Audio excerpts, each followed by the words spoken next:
Hi everyone, today's video is about macro photography in your backyard and the areas around your house or in your neighborhood.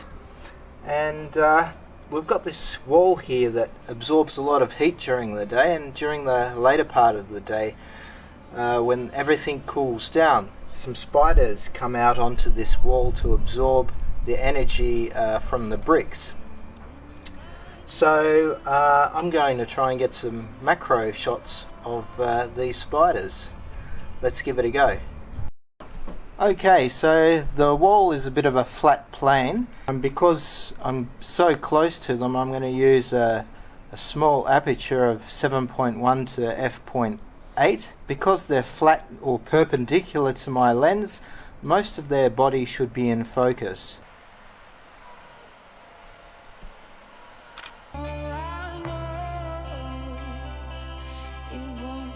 I've got a shutter speed of 160th, which should be fast enough. It's f8 now, 125th. Luckily we've got some good light, good direct light on this wall, and the spiders aren't too scared, so they're staying pretty still. We've had a bit of luck here. We've found a jumping spider, which is probably a bit more special than these common garden spiders, so we'll try and get some close-ups of that as well.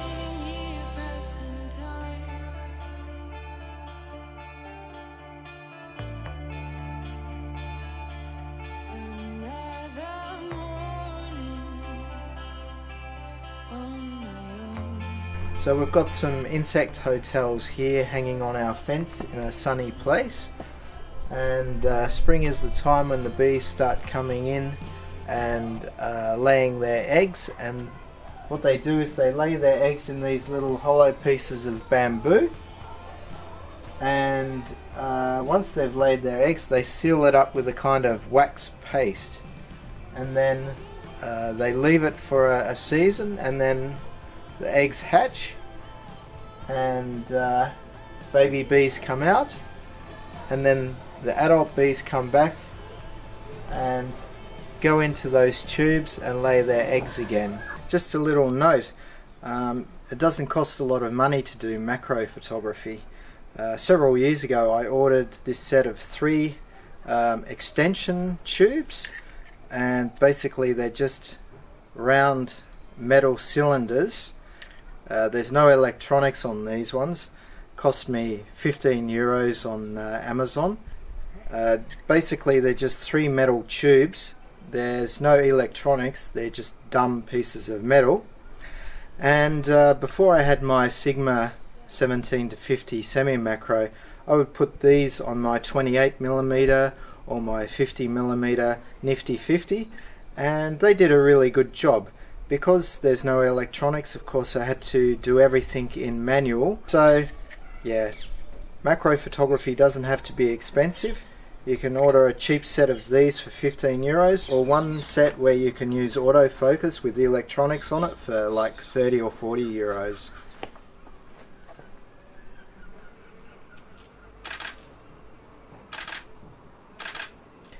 Well, these bees are a bit more flightier than I expected. But they're a lot more active now, so I think I've got some good shots of them. I'm trying to get as close as possible without disturbing them, because they are making nests and probably laying eggs, so I don't want to stress them out.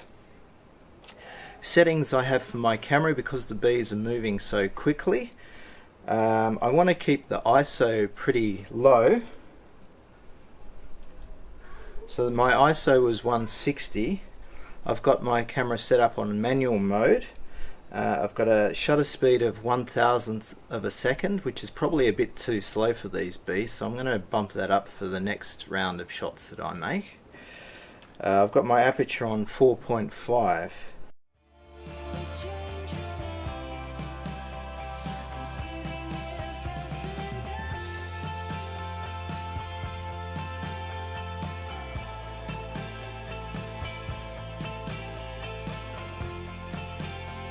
Okay, so the activity around this nest has dropped off a little bit. It's probably because I'm hanging around and it's scared them away. So we'll give these bees, I'm not exactly sure what species of bee they are, a bit of a rest, and we'll go to another location which is close by for maybe some ladybird and spider macro photography.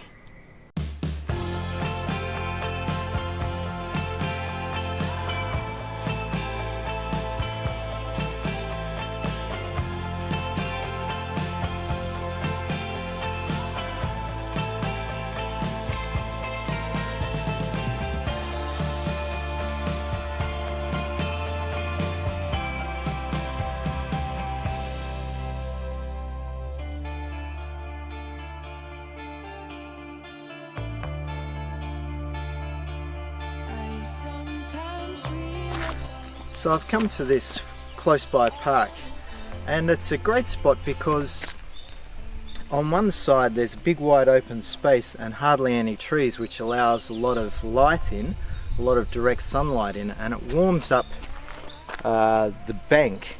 So not only is it protected from the wind, but it's nice and warm, so it creates a really nice little microclimate for insects and arachnids. And I'm pretty excited because I just got here and there's a whopping great light brown spider on a leaf, which is quite close by. So I'm going to try and get some insurance shots of that. And then if that works, I'll bring the camera in closer and give you guys a look.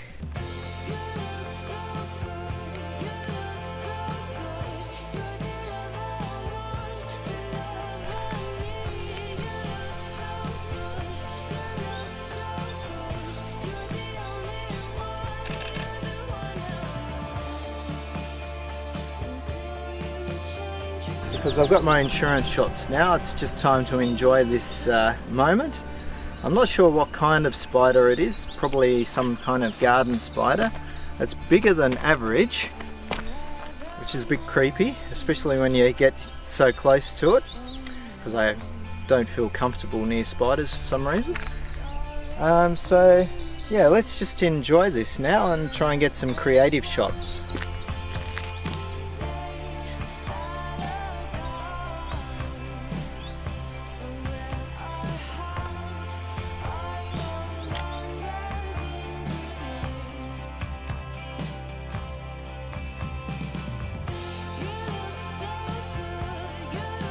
The other reason I'm putting the camera like that as well is because I'm scared of getting a tick on me. There's a lot of Lyme disease around these areas. This is the June area, and I've pulled 2 ticks off my cat already this season. And if you get Lyme disease, it can make your life pretty difficult.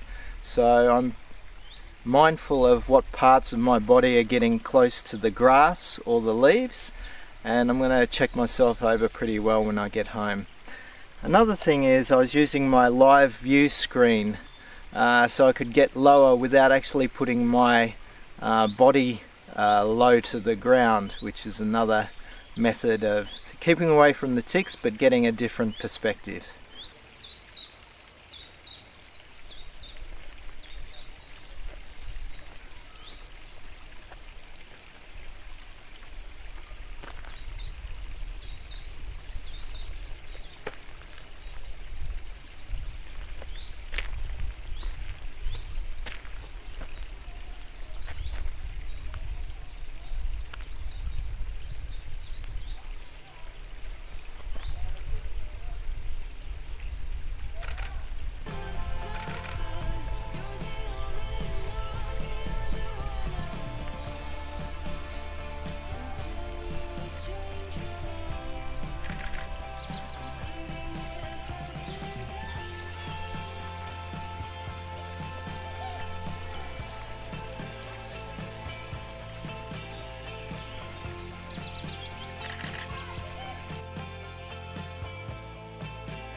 Well, I just came across a really beautifully coloured light green beetle, and it was in the direct sunlight, so I could have actually used a sun diffuser.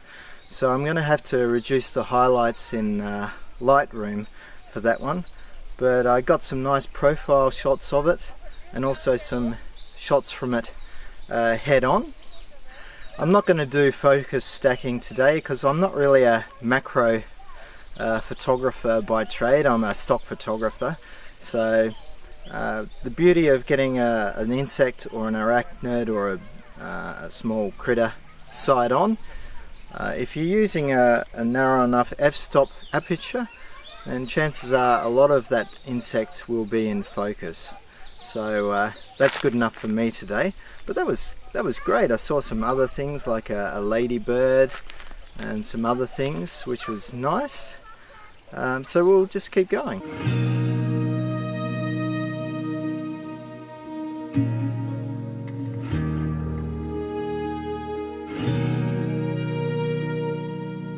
Well, that was a bit of fun.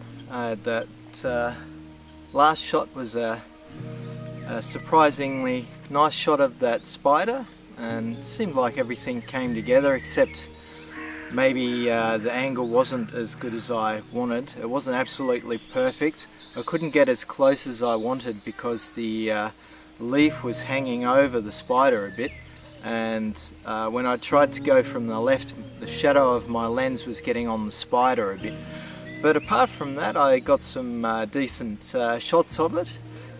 My lens isn't a true macro lens, it's like 3:1, so probably a lot of the shots that I show you will be cropped because I first of all didn't want to get too close because I'm scared of ticks and Lyme disease and brushing myself against the plants and undergrowth, and secondly, my lens it can focus pretty close, but you know, it was also with the sun behind me, I had a bit of shadow as well, so I had to hang back a bit.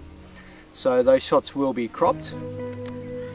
That was a bit of fun. I'm not sure any of those photos will have commercial value, but it was just good fun getting out into nature and finding some things to photograph, which I find always fun.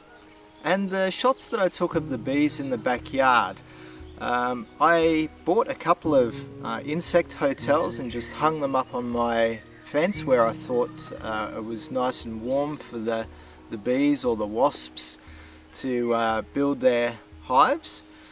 And I also made one myself by just buying a heap of pretty thin bamboo, cutting it up into bits and putting it into a box that I also made from offcuts of wood. And really surprisingly, within one season that filled totally up with different large bees and little wandering bees, which are about half the size of the ones you saw today. So I really recommend you get some insect hotels if you have a garden or a balcony.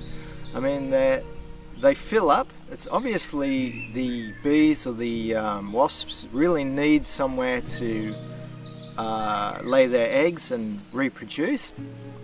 So I think if everybody did it, at least in suburbia, there'd be a lot more pollinating insects. Okay, next week's episode will be focused more on stock photography. I've got a couple of ideas. We'll see how they pan out, and you'll see the results of that next week. Have a good week, and I wish you guys all the best. Stay safe and stay fit and healthy and happy. Bye!